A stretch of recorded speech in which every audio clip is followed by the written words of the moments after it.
Magical super car robot RC bike robot. एक गांव में एक प्रोफेसर नाम का साइंटिस्ट रहता था। वो बहुत ज़हीन था और हर वक्त नए नए रोबोट्स पर एक्सपेरिमेंट करता रहता था। प्रोफेसर का एक ही बेटा था चिंटू, जो उसे अपनी जान से भी ज़्यादा प्यारा था और वो उसकी हर विश पूरी करता था।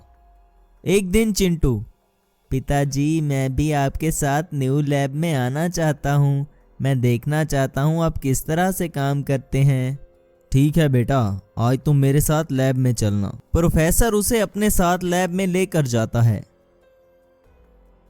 प्रोफेसर जब अपनी लैब का डोर ओपन कर रहा होता है तब चालाक चिंटू डोर का पासवर्ड देख लेता है।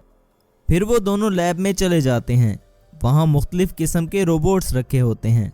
प्रोफेसर वो रोबोट्स बनाकर आर्मी को देता है ताकि वो देश की सुरक्षा कर सके। लैब में एक मिनी रोबोट भी था जो चिंटू को बहुत अच्छा लगता है। पापा पापा मुझे ये मिनी रोबोट चाहिए, मैं इससे खेलूंगा। वो बहुत जिद करने लगता है।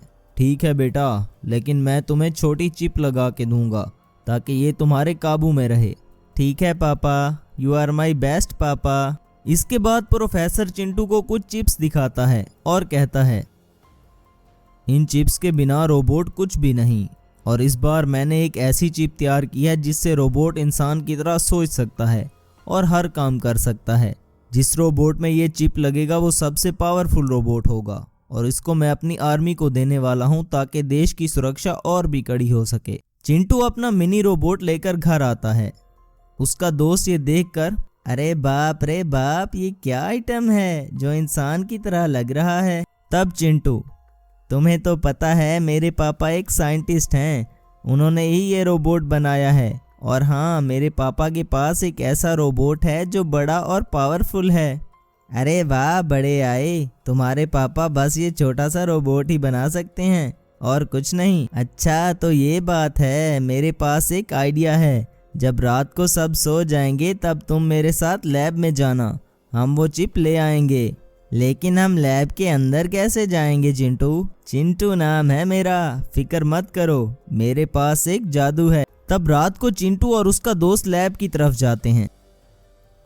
ऑटोमेटिक डोर पासवर्ड मांगता है। चिंटू को पासवर्ड पता होता है और वो दोनों आराम से लैब के अंदर चले जाते हैं। चिंटू वहां से वो चिप ले आता है।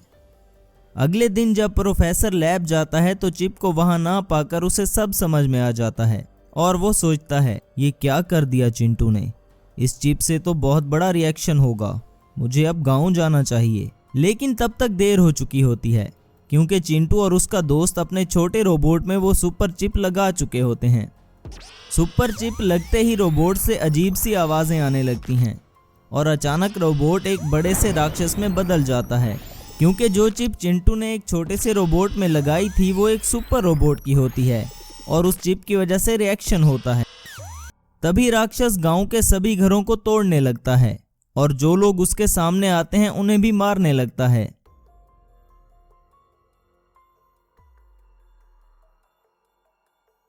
वो राक्षस जहां जहां से गुजर रहा था पूरे गांव में हर तरफ तबाही मच रही थी।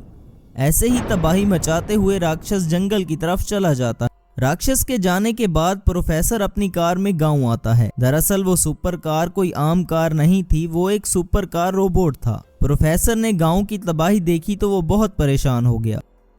तभी चिंटू ने उसे बताया कि राक्षस जंगल की तरफ गया है।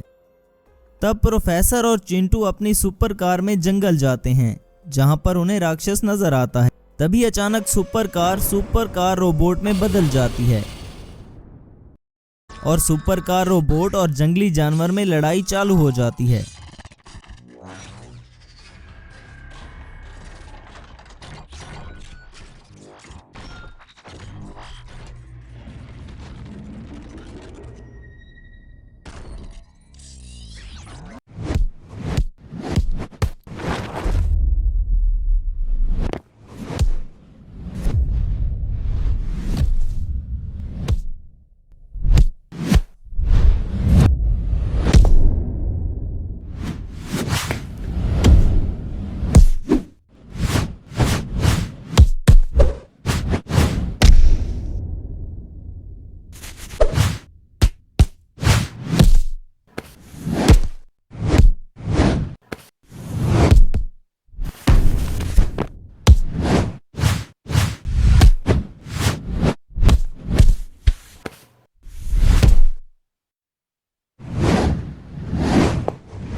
काफी देर की लड़ाई के बाद सुपर कार रोबोट राक्षस को मार डालता है।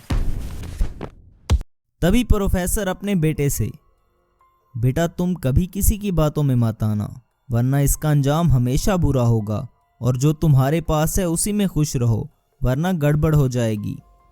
ऐसा कहकर उसे समझाता है। आपने ठीक कहा पापा, मैं अब किसी की बातों में नहीं आऊँगा और हमेशा आपकी बात मानूंगा। Magical watermelon robot monster robot. Pradeep अपने बेटे के साथ अपने घर पर बैठा हुआ था कि तभी उसके बेटे ने जिद पकड़ ली कि उसके लिए खास रोबोट बनाओ जो वाटरमेलन जैसा दिखता है। उसके बेटे जॉनी को वाटरमेलन बहुत पसंद था, इसलिए वो जिद पकड़कर बैठ गया और प्रदीप इस वक्त एक फायर ट्रक रोबोट बना रहा था जो रिमोट कंट्रोल से चलता था। अब बेटे की ख्वाहिश पूरी करने के लिए उसने फायर ट्रक रोबोट को चेंज करना शुरू कर दिया और बना दिया एक वाटरमेलन रोबोट, जिसे देखकर जॉनी बहुत खुश हो गया। वाओ पापा, ये तो ऑसम रोबोट है, ऐसा रोबोट आज तक किसी ने नहीं देखा होगा। ये बहुत ही प्यारा वाटरमेलन रोबोट है पापा, एकदम सुपर। मगर अभी इसके बारे में किसी को मत बताना, अब ये तेरा और मेरा सीक्रेट है। जब तक जरूरत नहीं पड़ती हम उसे बाहर नहीं निकाल सकते। जॉनी के पास एक मैजिकल फिश थी, उसके पास इंसान की हर इच्छा को पूरी करने की ताकत थी। प्रदीप और जॉनी उससे कभी कोई डिमांड नहीं करते थे, वो दोनों बस उसे संभाल कर रखा करते थे और उसके बारे में भी उन्होंने किसी को नहीं बताया था। पापा, आजकल ये थोड़ी डाउन नजर आती है, लगता है इसके एक्वेरियम का पानी चेंज करने का समय आ गया है। शायद तुम ठीक कह रही हो, पर हमें इसके लिए मैजिकल झील तक जाना पड़ेगा, उसके पानी से तो ये जिंदा रहती है। चलो कल ही हम चलते हैं और फिश को उसका मैजिक वापस लौटाते हैं। अगले ही दिन दोनों उसको लेकर उस मैजिकल झील की ओर निकल पड़ते हैं, पर निकलते वक्त प्रदीप अपने साथ वाटरमेलन रोबोट का रिमोट कंट्रोल भी रख लिया। जॉनी ने उससे ऐसा करने की वजह पूछी तो उसने बताया कि शायद उन्हें इसकी जरूरत पड़ जाए। काफी देर सफर करने के बाद वो दोनों उस मैजिकल झील तक पहुंचे। जॉनी तुरंत कार से नीचे उतरा और झील की ओर चला गया। उसने पुराना पानी फेंककर उसमें झील का नया पानी भरा। बेटा जरा संभल कर रहना, इस फिश को कुछ हो ना जाए। पापा पापा, ये पानी अचानक हिलने क्यों लगा? क्या यहाँ पर कोई भूकंप तो नहीं आने वाला? मुझे डर लग रहा है पापा। बेटा तुम इस फिश को लेकर कार में बैठ जाओ, मैं यहाँ देखता हूँ। पर यह कुछ भूकंप नहीं, कुछ और ही चीज है। जॉनी उस फिश को बड़े आराम से संभाल कर कार में बैठता है। जैसे ही वो कार में बैठा, एक बड़ा सा मॉन्स्टर उस झील के पास आकर खड़ा हो गया, जिसे देखकर कार में बैठा जॉनी डर के मारे चिल्लाने लगा। प्रदीप की नजर भी उस मॉन्स्टर की ओर चली गई और उसने जरा भी देर न करते हुए अपनी जेब में रखा रिमोट का बटन दबाया। उसे पता था कि अब कुछ ही देर में वाटरमेलन रोबोट उसकी मदद के लिए यहाँ पर आने वाला था। कौन हो तुम? तुम्हें हमसे क्या चाहिए? यहाँ पर क्यों आए हो? इस बच्चे के हाथ में जो मैजिकल फिश है वो मुझे चाहिए। उसको खाकर मैं अमर हो जाऊंगा, फिर मुझे कोई भी नहीं हरा सकेगा। इस दुनिया में सिर्फ मेरा ही राज होगा। हा हा हा हा। तब वो मॉन्स्टर कार की तरफ बढ़ने लगा। प्रदीप की नजरों के सामने ही वो कार के पास जाकर खड़ा हो गया। अब प्रदीप को समझ में नहीं आ रहा था कि वो करे तो क्या करे। मॉन्स्टर कार पर हमला करने ही वाला था कि तभी वाटरमेलन रोबोट वहां पर आन धम और उसने मॉन्स्टर पर हमला कर दिया। दोनों में भयानक जंग छिड़ गई।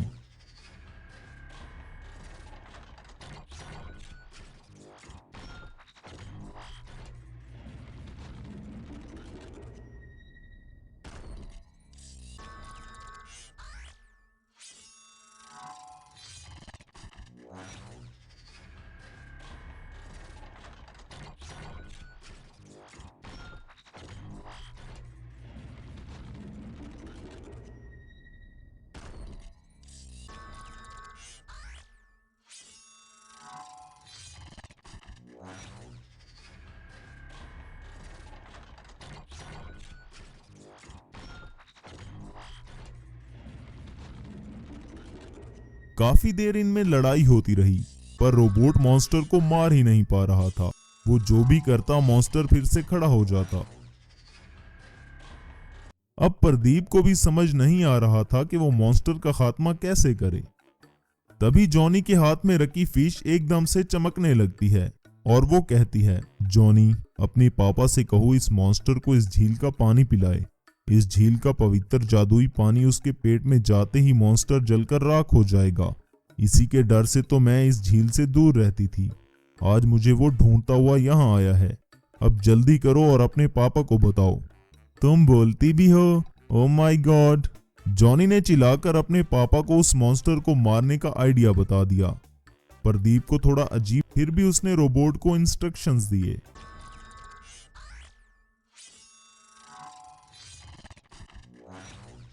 तब रोबोट ने बिना वक्त गंवाए मॉन्स्टर को एक किक मारी, जिस वजह से वो मॉन्स्टर नीचे गिर गया। तब उस रोबोट ने झट से झील का पानी लिया और उस मॉन्स्टर के मुंह में डाल दिया और अपने हाथ से मॉन्स्टर का मुंह बंद कर दिया। मॉन्स्टर तड़पने लगा, पर रोबोट उसे मुंह खोलने ही नहीं दे रहा था और मॉन्स्टर वहीं पर तड़प तड़प कर मर गया। थोड़ी ही देर में उसके शरीर से आग की लिपटें निकलने लगीं।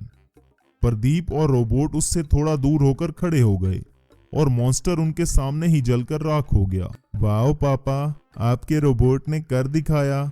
आपने अच्छा किया कि ये रिमोट साथ लेकर आए, वरना आज हमारी खैर नहीं थी।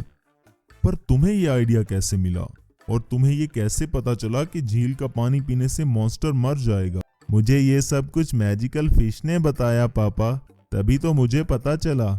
आओ आप भी इससे बातें कर लो पापा। तभी फिश ने प्रदीप से भी बातें की और उसे बताया कि मॉन्स्टर सदियों से उसके पीछे पड़ा था। इसे कहकर वो अमर जो होना चाहता था। आज प्रदीप और उसके वाटरमेलन रोबोट की वजह से वो मॉन्स्टर हमेशा के लिए खत्म हो गया और उस मैजिकल फिश की जान भी बच गई। प्रदीप और जॉनी उस मछली को लेकर अपने घर की तरफ बढ़ने लगे और उनके पीछे उनका वाटरमेलन रोबोट भी आने लगा।